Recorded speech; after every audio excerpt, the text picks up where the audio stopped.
Hello and welcome everybody. Today I wanted to show you the Ember Man, because there's a lot of discussions going on in Discord because of the Ember Man.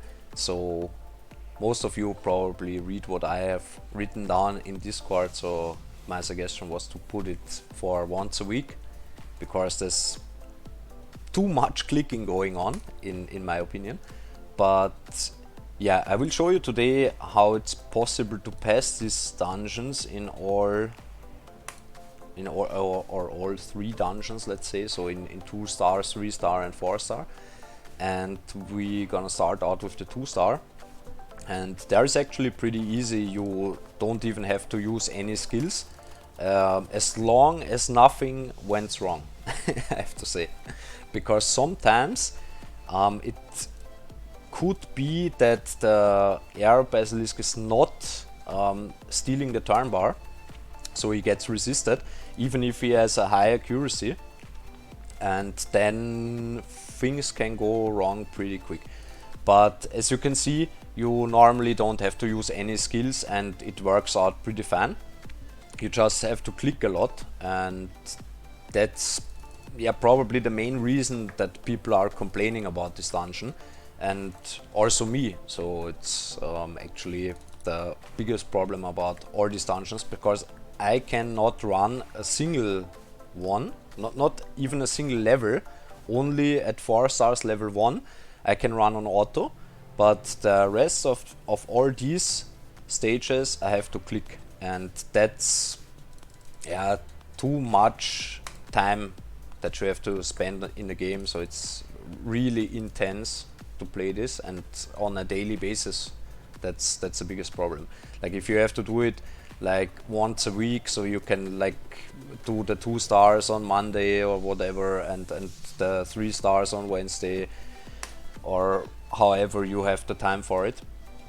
But to do it like every day, it's way too intense. And as you can see, it also takes quite some time to get through here.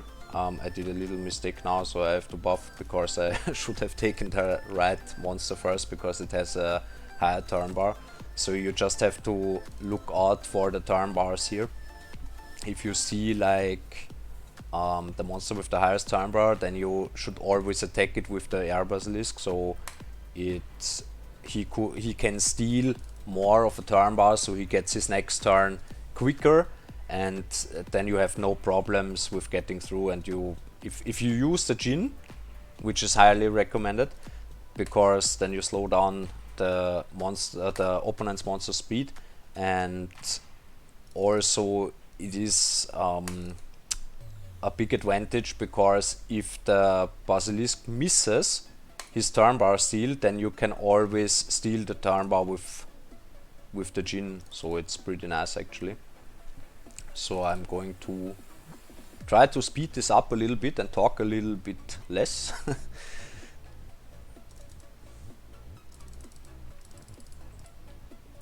But you see, it's a lot of clicking going on.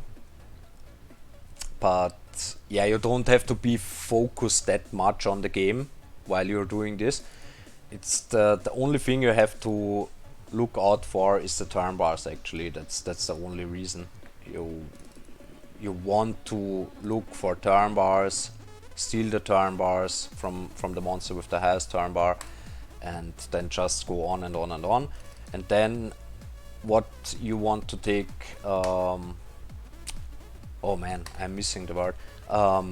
What you want to look out for is that you have all the skills ready at the boss stage, because at the boss stage you need all the skills. In the waves you don't need them, but at the boss you need all your spells ready, and then you will also have no problem. I mean, it could happen sometimes that the air basilisk is going to get resisted, but then it's just bad luck, because my basilisk is at 142 accuracy, and I don't have any hieroglyphs compared with the 100 crit you have to have. So yeah, it's actually not that easy to get that far. But you see, I don't even have upgraded all these monsters, so yeah. it's probably not that bad. You saw she's getting resisted now, the Jin. We get resisted again. That's the main reason I hate this. That's the main reason, because if this happens, now you have to like go again through the whole dungeon. And he gets resisted again. Damn, man. That's super bad. I mean, at least I could blind him. What did nothing to him. Okay, let's go again.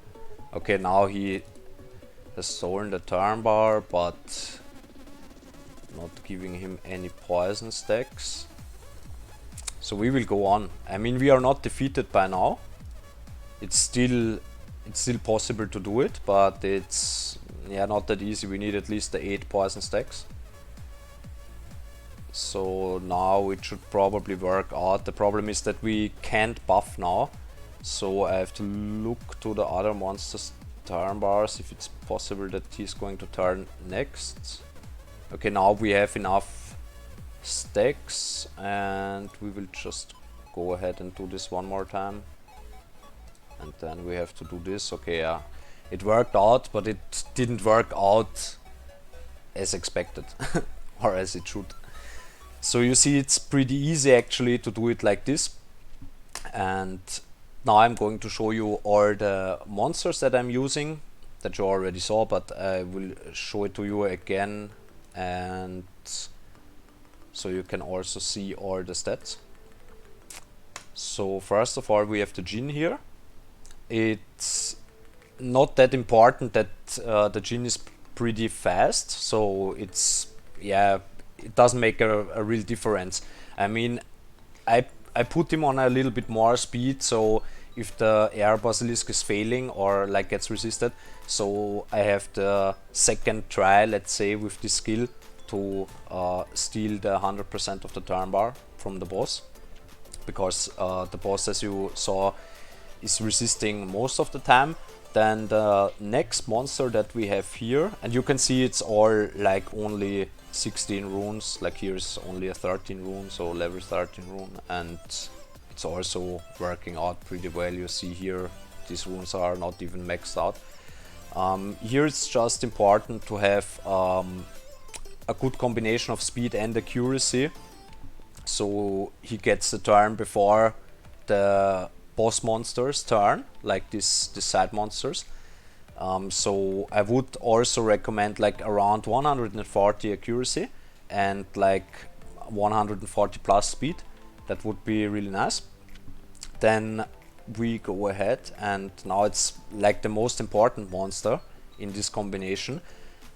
You have to have a good amount of speed, a good amount of crit, and a good amount of accuracy, and that's the biggest problem, I have to say, because you will find out that it's not that easy to have 100 crit and plus 140 accuracy. That's pretty difficult to reach.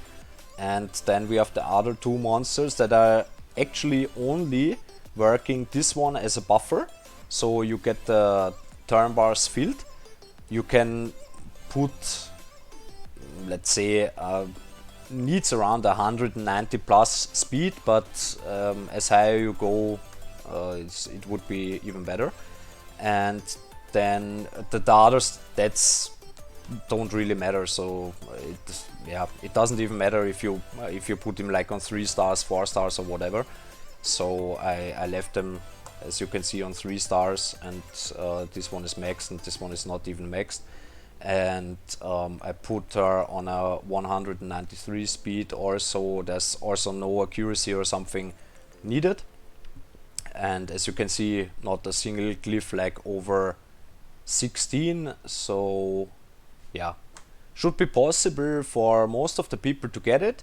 And yeah, I hope this helped you out a little bit to achieve getting further in the Emberman for the 2 stars. In the next video I will show you my 3-star monsters and a few combinations, because there's not only one combination for me, I can also show you different combinations, and probably you can also build a team like I built. And yeah, for the 2 stars, that's it actually.